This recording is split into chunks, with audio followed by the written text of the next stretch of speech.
Little girls were caught stealing bread, and the man who should have turned them in? Instead, he knelt down and said, "Come home with me." But why?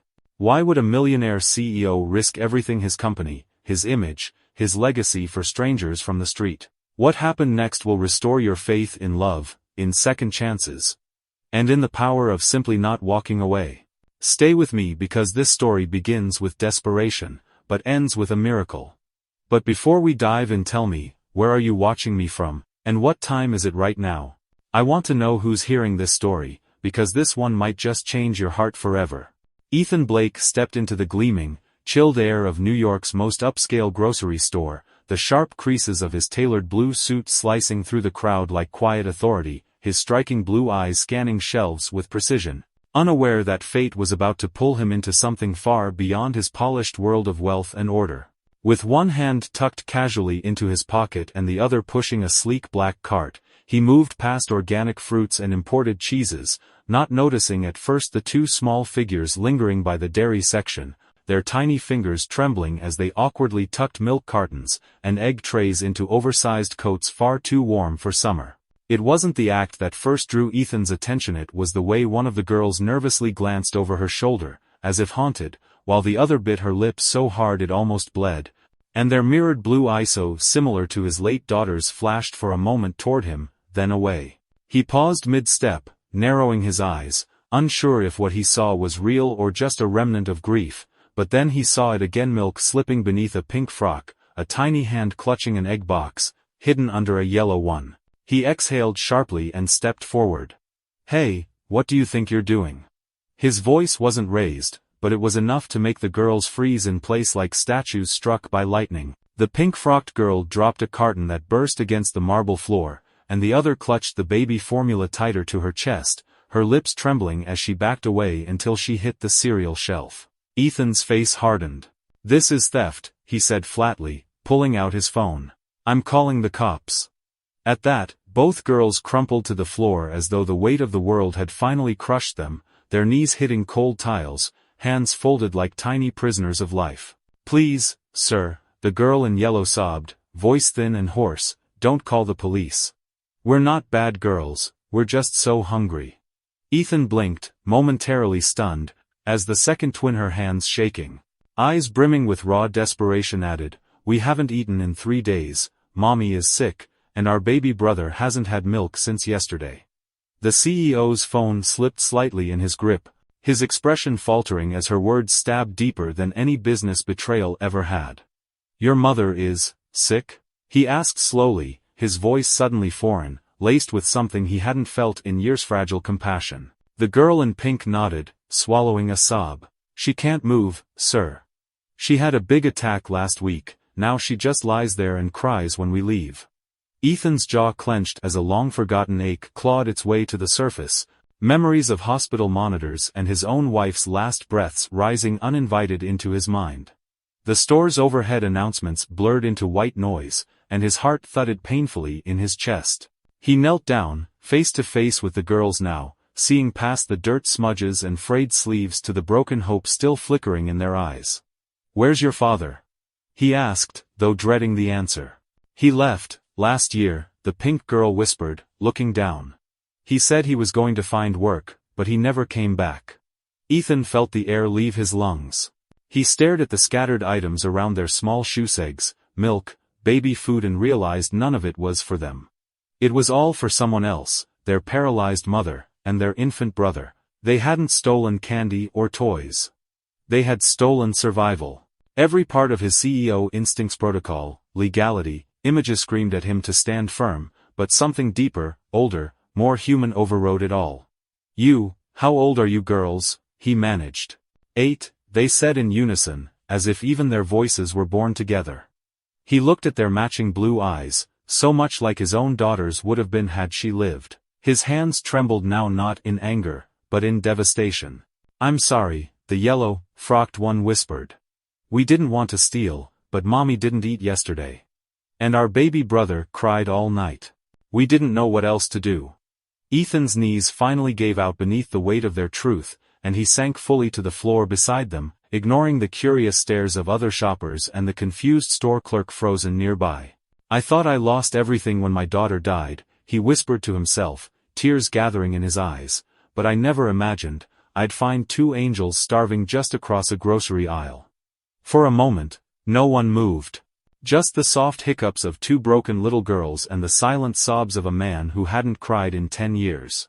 Ethan opened his arms slowly, cautiously, and to his surprise, both girls lunged forward like they had been waiting their whole life for someone to say it was okay to fall. They clung to him, their faces buried in the expensive fabric of his suit, and he held them tighter than he'd ever held anything. You don't need to steal anymore, he murmured shakily. Because I'm yours now, I'm your daddy. At that moment, a milk carton may have broken, but so did the walls around Ethan's heart, shattered not by loss, but by love he never expected to feel again. The moment Ethan uttered those words, "I'm your daddy now," a heavy silence settled between them, not the silence of confusion, but one filled with unspoken relief, as if the shattered world of two starving little girls had suddenly found a fragile thread of hope to cling to, even if they didn't fully understand what it meant yet. The twins clutched his arms tighter, their faces still damp with tears but now resting against his chest like they had been waiting their entire lives for someone to say those words and mean them. Just then, the tap of polished shoes echoed through the aisle as the store's security guard marched forward, walkie-talkie buzzing, his hand already resting on his belt, his tone clipped and impersonal as he asked, "Is everything all right, Mr. Blake?" Ethan turned his head slowly, shielding the girls behind him like a lion defending his cubs, and his voice came low and firm, cracking only slightly with emotion. "Not now, cancel whatever report you started. They're with me." The guard raised a confused brow, but one glance at Ethan's stormy eyes was enough to halt further questioning. He nodded stiffly and turned away, leaving Ethan crouched on the cold tiles, heart pounding. He looked back down at the trembling girls, Sophie in pink, Sarah in yellow, and gently brushed strands of tangled hair from their foreheads. "Tell me everything," he said softly, "everything that happened to you." At first, their voices were thin and broken, like a radio signal cutting in and out, but then Sophie took a breath, reached for her sister's hand, and started to speak. "Mommy used to work in a cafe," she whispered, her eyes gazing downward. "She always came home smelling like cinnamon and coffee. Even when she was tired, she'd cook for us and sing lullabies for baby Liam." Sarah picked up where Sophie left off, her voice shaking. "But then one night she came home and couldn't feel her legs. She dropped the keys. She couldn't move her fingers. We called neighbors, but they just said they were busy." Their tiny hands clenched tighter. "We stayed with her all night. We tried to feed Liam with old milk. But he cried and cried. Mommy kept blinking at us, but she couldn't speak anymore." Ethan's throat tightened as if invisible hands were gripping it. "Where's your father?" he asked, barely above a whisper. Sophie's lip quivered. "He said he was going to work in another city last year. But he never came back. Mommy used to wait for his calls. Until one day, she stopped." Ethan stared at them, stunned by their quiet bravery, and the way they passed their pain back and forth like a shared burden, each taking turns so the other wouldn't break. "So, you've been alone?" he asked, almost afraid to hear the answer. "Just us and Liam," Sarah nodded. "We take turns staying awake at night. Sometimes the lights go out. We eat dry bread if we find any." Sophie's shoulders shook. "But yesterday there was nothing left. And Liam's crying wouldn't stop." Ethan could feel their desperation like a weight pressing on his chest. The CEO in him, the billionaire who controlled boardrooms and made cold calculations, dissolved in that moment. He was just a man grieving, human, and heartbroken for two girls who carried too much sorrow in bodies too small. "How did you get here?" he asked. "We walked," Sophie said. "It took an hour. We waited until no one was looking. But we're not thieves, sir. We wanted to feed our brother." Those words shattered something inside him that had already begun to crack. The tears came silently, warm streaks rolling down his cheeks as he reached out and pulled them both closer, hugging them as though trying to pour every ounce of comfort he had into their broken little hearts. "You're not thieves," he whispered. "You're brave. And I'm so sorry you ever had to feel like this." The girls melted into his arms, as if surrendering the final pieces of their fight. All around them, the luxury store buzzed with distant life cash registers, laughter, carts rolling by, but inside that moment, Ethan felt as if time had slowed, as if fate itself had paused to watch this unexpected bond take root. He stroked their hair gently, his voice low. "You don't have to be afraid anymore. I don't care what anyone says, you're safe now, I promise." Sophie looked up at him, eyes glassy but filled with something new, something hopeful. "You really mean it?" she asked. Ethan nodded, unable to speak, then looked at Sarah, who bit her lip before saying, "If you're really our daddy, will you still love us when mommy's sick?" Ethan's heart shattered all over again. He placed a hand over both their hearts. "Especially then," he said. "That's what daddies do." In that instant, the girls leaned into him without fear, and the store that once felt like a battlefield now held the first quiet peace they'd known in weeks. Ethan knew then that his life was no longer his own. It belonged to them. Their pain had become his purpose. Ethan slowly rose from the cold grocery store floor, his arms securely wrapped around the fragile bodies of the two girls clinging to him like lifelines, their tiny fingers gripping the lapels of his expensive suit as if afraid that the moment they let go, the kindness they'd just tasted would vanish like a dream. Onlookers stood frozen in disbelief, whispering behind hands, phones subtly raised to capture the surreal image of a billionaire CEO known for being one of New York's sharpest, most composed executives walking out of a luxury grocery store with tear-streaked children in his arms and his $1,000 coat draped around them like a protective shield. But Ethan paid them no mind. Nothing mattered except the two little hearts pressed against his chest, both beating with the fragile rhythm of survival. He opened the door to his black Bentley and carefully placed the girls inside, buckling them in as gently as if they were made of glass. "I'll drive," he said to his stunned chauffeur, taking the wheel himself with a purpose that overrode his routine life of boardrooms and bullet points. The city blurred past, but Ethan saw none of it. His eyes were fixed on the road, yet his thoughts swirled around the truth he'd just embraced. The girls sat silently in the back seat, holding each other's hands tightly, their eyes wide and uncertain, trying to believe this wasn't just another cruel illusion. After 30 minutes, they turned onto cracked pavement lined with rusting mailboxes and flickering street lamps. Ethan's hands tensed on the steering wheel as he pulled into the complex. Half the windows were boarded up, and a broken swing dangled from chains outside like a ghost of forgotten laughter. The building smelled of mildew and despair. As the girls led him to the second floor, he stepped over water stains, peeling paint, and torn flyers on the stairs. Their apartment door was unlocked because locks don't matter when no one wants to steal from you. Inside, Ethan was immediately hit by a heavy blend of stale medicine, damp clothes, and silence that screamed louder than any noise.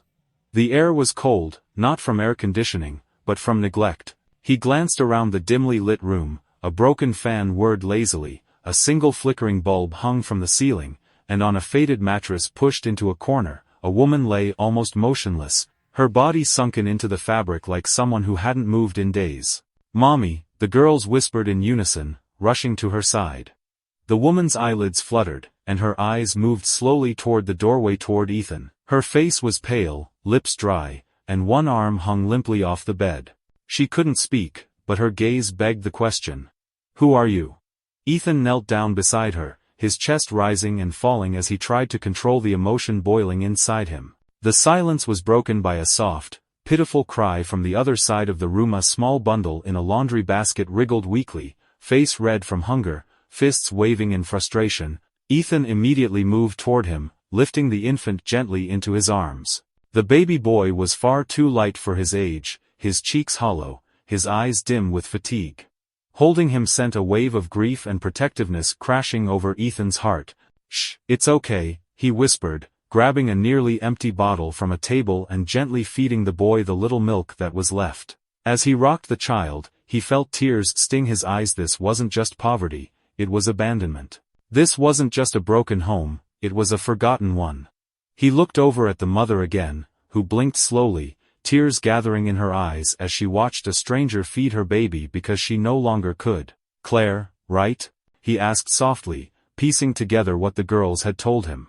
Her eyes shifted slightly, and he took that as confirmation. "I'm Ethan Blake," he continued, brushing the baby's cheek. "Your daughters. They found me. Or maybe I found them. Either way, I'm not going to walk away from this." The baby finally stopped crying and fell asleep against his chest. Ethan stood and crossed back to Claire, lowering himself beside her bed. "I don't know what happened to you," he whispered, "or how much pain you've been through, but I need you to hear me." His voice shook slightly, but he didn't stop. "Your daughters are strong. They're brave beyond their years. And they love you so much it hurts. But they shouldn't have to carry this alone." Claire's eyes welled up as her fingers twitched barely but enough to show she was listening. Ethan took her hand in his, holding it gently, as if by sheer will he could lend her his strength. "You have no reason to trust me," he said, "but I swear to you I won't let them suffer again, not one more day. I'll fight for them. I'll protect them. I'll take care of you. That's a promise." A tear escaped down Claire's temple, a silent testimony to a mother's fear, hope, and gratitude all wrapped in one. Ethan reached for a blanket, tucking it gently around her frail frame.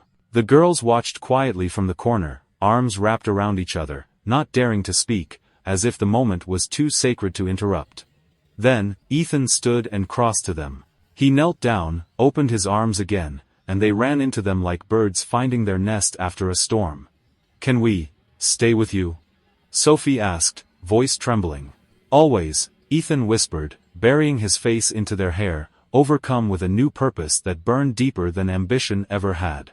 The cold apartment, once heavy with despair, now held the first flicker of warmth it had seen in weeks. As moonlight streamed through the tall windows of Ethan's grand but hollow mansion, a stillness filled the night, disturbed only by the soft breaths of the sleeping twins curled up in a warm guest room down the hall, their faces peaceful for the first time in days, unaware of the silent storm unraveling in the heart of the man who had rescued them. Ethan sat alone in his dimly lit office, his tailored suit loosened, top button undone, eyes transfixed on a small, worn photograph he kept locked away in his bottom drawer, a frozen moment from years ago, his wife's radiant smile beside a laughing baby girl with eyes exactly like Sophie's.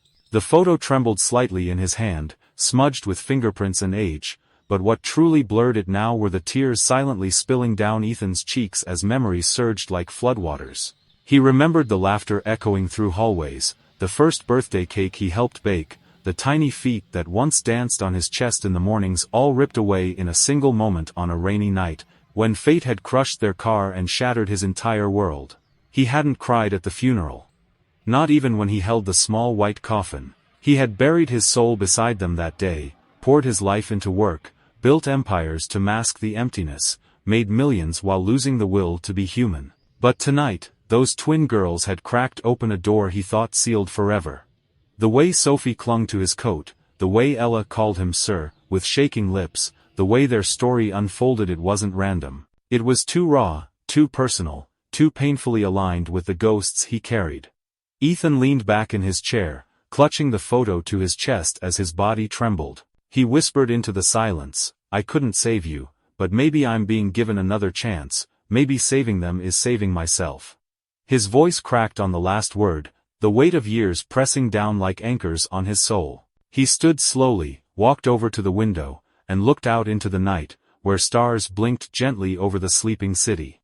What if this was always meant to happen? He asked no one, but felt as if the universe was finally speaking back. He saw their tiny shoes neatly placed at the foot of the guest room door, a small toy bunny clutched tightly in Ella's arms, and realized for the first time in years, there was a reason to breathe, not just survive. It wasn't charity.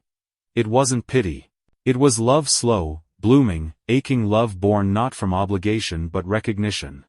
The girls had filled a void no amount of success could. Their broken innocence had mirrored his buried grief, and somehow, in that reflection, he had glimpsed redemption. He took a deep breath and whispered a promise into the night, "From now on, I will protect them, guide them, and give them everything I never got to give you." His voice, though soft, carried the force of a vow. The ghosts of his past still lingered in the shadows of his mansion, but for the first time, they didn't feel like chains, they felt like wings guiding him forward. The pain hadn't vanished, but it had purpose now. And as he stood silently, watching the horizon begin to faintly glow with the coming dawn, Ethan Blake knew. This wasn't the end of a chapter, it was the beginning of something sacred, something healing, something fate had written long ago and finally delivered through two hungry little girls with tearful eyes and hearts wide open. Ethan wiped his tears and stood from the mahogany desk, the photo of his lost daughter still glowing beneath the office lamp, as if urging him forward.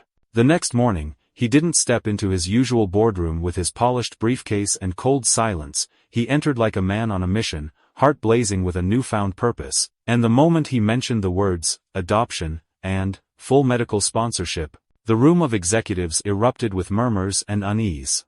One gray-suited man leaned forward, his voice sharp with corporate fear, "You're risking everything for kids who don't belong to you." Ethan's voice thundered back without hesitation. "They do now, and I'll burn this company to the ground before I let them fall through the cracks like my daughter once did." Lawyers raised concerns, accountants frowned, PR managers begged for discretion, but Ethan walked out mid-meeting, slamming the door with such force it echoed like a declaration of war. He then marched through legal corridors, speaking to adoption agencies, child welfare officers, and city officials, most of whom tried to bury him in paperwork and delay with skepticism in their eyes. But he didn't blink. When one clerk said, "Mr. Blake, these cases take months, sometimes years," Ethan leaned in and replied with a tremble in his voice, "Then I'll spend years, but not one more night will they sleep wondering if they'll be taken away."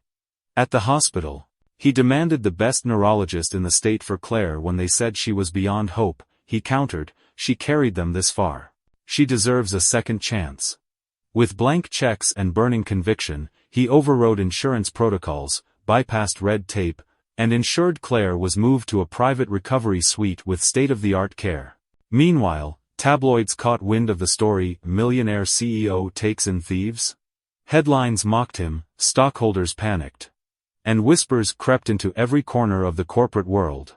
But Ethan, instead of denying the accusations, held a press conference, looked into the sea of cameras, and declared, "Let the world know I chose love over profit. I chose to be a father." He showed photos of the girls asleep in his guest room, one holding a teddy bear, the other clutching her baby brother's blanket, and the world paused. Hate turned to awe. Doubt turned to tears. A storm of backlash began to melt in the heat of his sincerity. He stayed up nights with lawyers reviewing guardianship laws, even learning about trauma therapy, child nutrition, and pediatric care, not because he had to, but because he wanted to be ready, completely. One night, after another round of paperwork and opposition, his assistant asked softly, "Why are you fighting this hard?" Ethan, eyes bloodshot but heart soft, replied, "Because when I heard her say, 'We're not bad girls,' I knew they were saving themselves the only way they could. And I failed someone once already." His hands trembled as he signed another document, each pen stroke a vow. Days blurred into nights, meetings into court dates, but he stood tall through every storm, carrying not only the weight of bureaucracy but also the silent cries of 3 innocent children who had never known what it felt like to be truly safe. The judges, slowly moved by his persistence and sincerity, began to soften. Claire's treatment started to show signs of response, a flicker of movement in her fingers, a clearer gaze in her eyes. And when one nurse said, "She blinked twice when we mentioned your name," Ethan clutched the side rail of her bed and whispered, "Keep holding on. They need you, too." Back at the mansion, the twins decorated their new room with drawings of their mother walking again and Ethan holding their hands, unaware of the war he was fighting behind closed doors to make those pictures real. And through every sleepless night and frustrating delay, Ethan's resolve never wavered, for in the ashes of his past loss, he was building something unbreakable, not just a family, but a legacy of redemption. As the neurologist rushed Claire into surgery, time seemed to freeze for Ethan, the sterile hallway echoing with beeping monitors and urgent footsteps, while his heart pounded with something he hadn't felt in years, uncontrollable fear, not for himself, but for a woman and children who just days ago were strangers. He sat outside the operating room clutching the twins' favorite pink and yellow scrunchies in his palm like prayer beads, whispering silent pleads to a universe he hadn't believed in since his own tragedy. And hours later, when the surgeon emerged with tired but hopeful eyes and said, "We got to her in time, she's responding," Ethan exhaled a shaky breath he hadn't realized he'd been holding, tears instantly forming in his eyes as if a dam had cracked inside him. And as he stepped into the recovery room where Claire lay pale but alive, her eyelids fluttered slightly and her fingers twitched, the same hands that had held her children through cold nights now moved weakly with life returning, prompting a wave of gratitude so fierce it dropped Ethan to his knees beside her bed, whispering, "You're safe now." I promised them. While back at his mansion, the twins were already fast asleep, their tiny bodies wrapped in freshly bought unicorn blankets, surrounded by plush teddy bears and twinkling fairy lights decorating their brand new pink and yellow themed bedroom, their favorite colors handpicked by Ethan himself after hours spent listening to their giggles and memories about birthdays they'd never celebrated and dolls they'd only seen through dusty shop windows. And the next morning, as the sun painted gold across the sky, Ethan gently woke them up with pancakes shaped like hearts, nervously holding two small school uniforms pressed and pleated, and when the girls saw their names embroidered on their backpacks, Sophie and Emma in sparkly thread, their gasps turned to shrieks of joy as they ran to hug him, and though they still called him Uncle Ethan, something was already shifting in their eyes.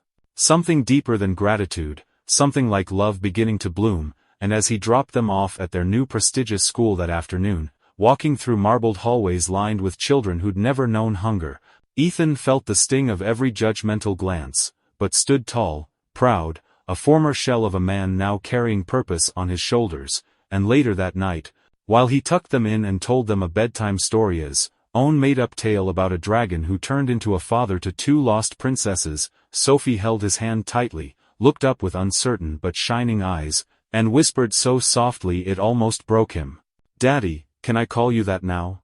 And in that instant the world fell silent, for Ethan, as her words sank in like a sunrise melting frost, his breath caught, and tears brimmed in his eyes, not from sadness but from the sudden weight of belonging, of being needed, of being someone's home again, and with a choked voice he dropped to his knees beside her bed, kissed her forehead, and whispered back with trembling lips, "Please, please do. Because after all the loss, after all the years of sleeping in a bed that once held laughter and now only echoes, after running from the shadows of grief and guilt, he finally understood that healing didn't come in grand moments, but in quiet whispers like this one spoken by a little girl who unknowingly patched up the broken heart of a man who thought he'd never be whole again." As Ethan knelt beside Sophie, her tiny voice still lingering in the silence like a soft prayer answered, a storm was already brewing beyond the mansion's warmth, whispers twisting into shouts, tabloids flooding with judgment, and online platforms igniting like wildfire with harsh headlines. Billionaire CEO caught harboring child thieves, and fortune falls for fraud? The serenity of his newfound family shattered beneath the weight of a brutal public backlash, but Ethan didn't flinch. He kissed the twins' foreheads and held them closer, shielding them from a world that never understood the depths of love. Morning came with helicopters circling above, reporters crowding his gates, flashing bulbs that made the girls hide behind him, trembling, asking why people were angry when they only wanted to be safe.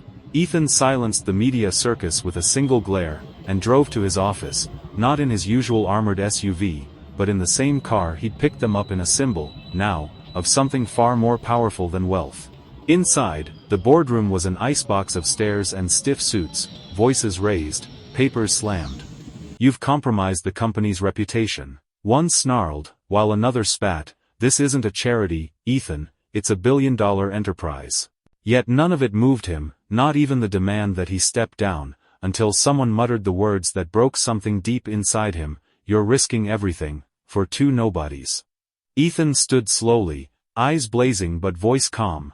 And just as the double doors flung open for a vote, he walked in holding the small, fragile hands of Sophie and Sarah, dressed in the matching yellow and pink dresses he had gifted them, their eyes scanning the towering room with innocent fear. "These nobodies," he said, pausing as gasps echoed through the room, "are the reason I still believe this world has hope." The room froze. "You want to fire me? Go ahead. But if this company can't stand for basic humanity, then it's not worth leading."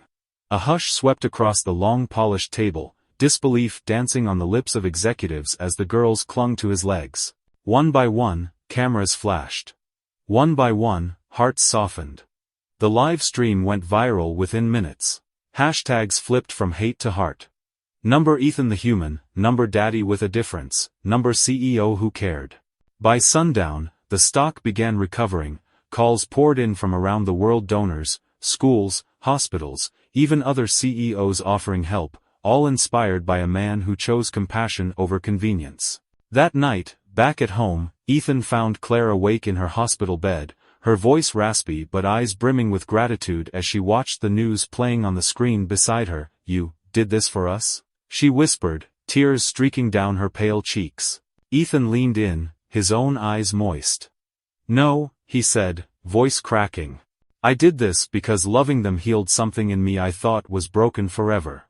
In the hallway, the twins danced, spinning in their new dresses under the soft chandelier light, unaware of the storm that had tried to tear them apart and the miracle of love that stitched them stronger than ever before.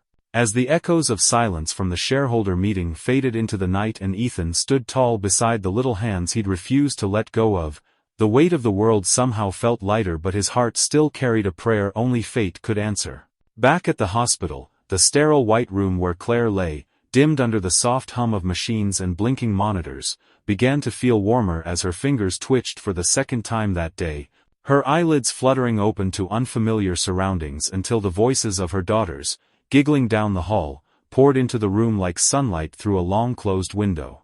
Her breath caught as her blurred vision focused Sophie in yellow, Sarah in pink, lively, clean, glowing with hope, skipping past the doorframe with matching backpacks slung over their shoulders. A nurse gasped gently, stepping to Claire's side as tears gathered at the corners of her eyes and one rolled silently down her cheek. "They're alive?" Claire rasped, her voice like dry leaves brushing pavement. The nurse nodded and pressed the emergency call button. Moments later, Ethan entered, breath slightly rushed, his tailored suit wrinkled at the elbows from sleepless nights, his face soft with hope and fear intertwined. Claire tried to speak again, but her throat rebelled, and she merely opened her mouth with no sound. "It's okay," Ethan said, his voice cracking like it hadn't in years, gently brushing her knuckles with his thumb as he took her fragile hand into his. The nurse adjusted the bed and carefully placed a communication board, but Claire didn't need it. Summoning the strength buried beneath years of pain, she forced out a breath and mouthed, "Why are you doing this?" Her eyes locked with Ethan's, wild with confusion, soaked with disbelief, and trembling with maternal instinct. Ethan crouched beside her, lowering himself to meet her gaze, one knee pressing painfully into the cold tile but not moving an inch. "Because," he whispered, his blue eyes stormy with memory, "once, I lost a daughter in a crash I couldn't stop. And when I met yours, I knew God gave me another chance." His voice broke mid-sentence, his lips quivering as he tried to finish. Claire's lips trembled too, but for another reason, gratitude colliding with guilt and awe. She gripped his hand harder, and though it was weak, it carried the weight of 1,000 unspoken words. "Thank you," she whispered, as if she were afraid it wasn't enough. "Thank you," she repeated, again and again, each repetition more soaked in tears than the last, her voice growing steadier with emotion even as her body still lay barely responsive. Ethan pressed her hand to his cheek, eyes closed, letting the warmth between them say the things that words never could. Just then, the girls peeked in. Sarah held a drawing of their new home, Sophie clutched a teddy bear with "Dad" stitched on the shirt. "Mommy!" they screamed, voices piercing the air like music from heaven. Nurses rushed in to hush them, but Claire lifted her hand ever so slightly, signaling to let them come. They ran and wrapped their little arms around her weak body, tears spilling from all three, as Claire cradled them with all the strength she could gather. "My babies," she murmured, forehead pressing to theirs, their curls tangled against her cheeks, and for a moment, nothing else in the world mattered. Ethan stood behind them, his hand pressed over his heart, breathing through the lump in his throat. The nurse turned away discreetly, wiping her eyes. The machines continued their rhythm, but the room had transformed. Grief made room for healing, and strangers had become something sacred, family. Claire looked up at Ethan with watery eyes, and despite the wires, the exhaustion, and the weight of years of abandonment, she smiled not because she was free from pain, but because she knew she no longer had to face it alone. In a fragile whisper, she said, "You saved us." And Ethan shook his head slowly, kneeling again beside the bed, voice quiet but full of fire, "No. You kept them alive long enough for me to find you. You're the real hero." Claire closed her eyes. Not in sleep but in peace, while her daughters nestled beside her, and Ethan stayed there all night guarding the woman he once passed in a hospital corridor, never knowing she was the mother of the children who would one day call him Daddy. Ethan stood beside Claire's hospital bed, her tear-streaked face etched into his heart, as a nurse gently whispered, "She needs rest now," and he nodded, brushing a final strand of hair from her forehead before stepping out into a world that, for once, felt full of hope. Back at the mansion, sunlight streamed through the grand windows as Sophie and Sarah buzzed with excitement, tiny feet darting through the marble halls that once echoed with silence, now alive with giggles and the scent of glue and colored paper. Ethan had just returned from the courthouse, official papers in hand. He was now, legally and irrevocably, their father. The adoption judge had shaken his hand with eyes glistening, whispering, "Not many CEOs would do what you've done," and Ethan had simply said, "Not many kids deserve what they went through." That night, as the girls plotted their surprise in hushed whispers behind closed doors, Ethan sat by the fireplace, gazing at the flickering flames, wondering how his cold corporate life had been melted down by two little souls. The next morning, a loud surprise echoed through the hall as Ethan stepped into the living room, stunned to find balloons made from rubber gloves, a Family Day banner crookedly taped to the chandelier, and Claire seated gently in her wheelchair, a soft pink shawl over her shoulders and tears already forming in her eyes. The twins, dressed in mismatched pajamas and glitter-covered slippers, handed Ethan two wrinkled cards, drawn with crayons and pure love. One had a stick figure of him with giant arms and hearts floating above his head, the other had uneven letters that read, "Dear Daddy, thank you for saving us. We love you more than ice cream. Love, Sophie and Sarah." His hands trembled as he clutched the letters to his chest, his knees giving way as he knelt in front of them, unable to stop the tears that burst forth like years of locked-away emotion finally crashing through. "I love you more than everything," he choked, pressing kisses onto their foreheads while Claire wept behind him, her heart full from witnessing the miracle unfolding before her eyes. The twins wrapped their arms around his neck, whispering, "You're the best daddy ever," and Ethan held them tighter, vowing silently to never let this love go. The mansion that once felt like a mausoleum of wealth now pulsed with life. Pancakes on the kitchen counter, drawings taped on ancient artwork, and tiny socks left on grand staircases. Claire began to recover faster than expected, doctors amazed by her resilience, but Ethan knew it was love that fueled her healing, the sight of her daughters thriving, and the kindness of a man who refused to be a bystander. Liam, once a distant name in a medical report, was now a joyful little boy crawling into Ethan's lap during movie nights, calling him Ethy with gummy smiles, and Ethan never corrected him. Staff members who once feared Ethan's cold demeanor now laughed with him as he spilled juice trying to make breakfast or fumbled with hair ties while learning how to braid. The boardroom that once defined him now felt distant. This messy, loud, imperfect home was his new boardroom, his new purpose. On weekends, he drove the girls to ballet practice in his sports car, the seats cluttered with plush toys and snack crumbs, and he never minded. Claire, still too weak to walk far, would sit by the window watching them return, her smile the brightest part of the day. One evening, as the sun dipped behind the hills, Ethan stood in the backyard watching the girls chase fireflies, their laughter echoing like a song of rebirth. Claire wheeled herself beside him and whispered, "You didn't just save them. You saved me." He turned to her, voice thick with emotion. "No, you all saved me." That night, Sophie placed a crown made of cardboard and stickers on his head and declared him King of Daddies, and Sarah appointed herself as royal guard, holding a wooden spoon like a sword. They danced in the living room to old records, the chandelier glowing like a full moon over a castle finally filled with life. Ethan sat on the couch later, Claire beside him, Liam asleep on his chest, the girls curled up under one blanket.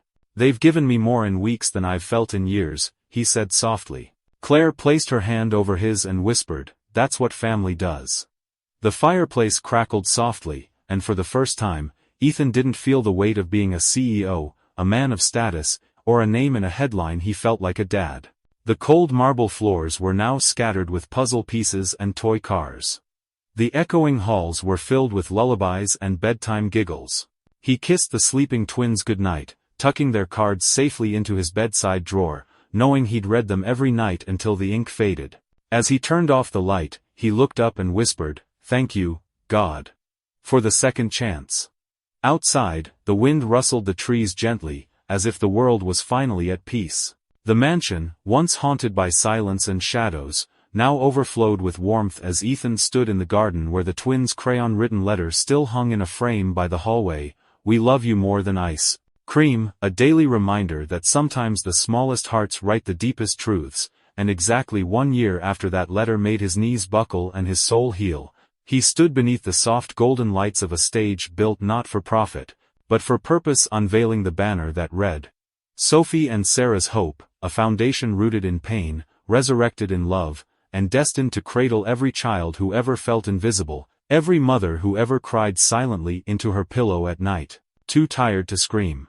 Ethan's voice cracked as he took the mic, but his eyes didn't tremble, not because he wasn't overwhelmed, but because he'd finally learned that tears and strength could coexist, with the city's press, donors, officials, and even skeptics watching. He looked at the massive screen behind him where photos of the twins from their donut-selling days to their first school recitals played in a slow, tear-jerking reel, and then he said the words that rewrote every headline that once condemned him.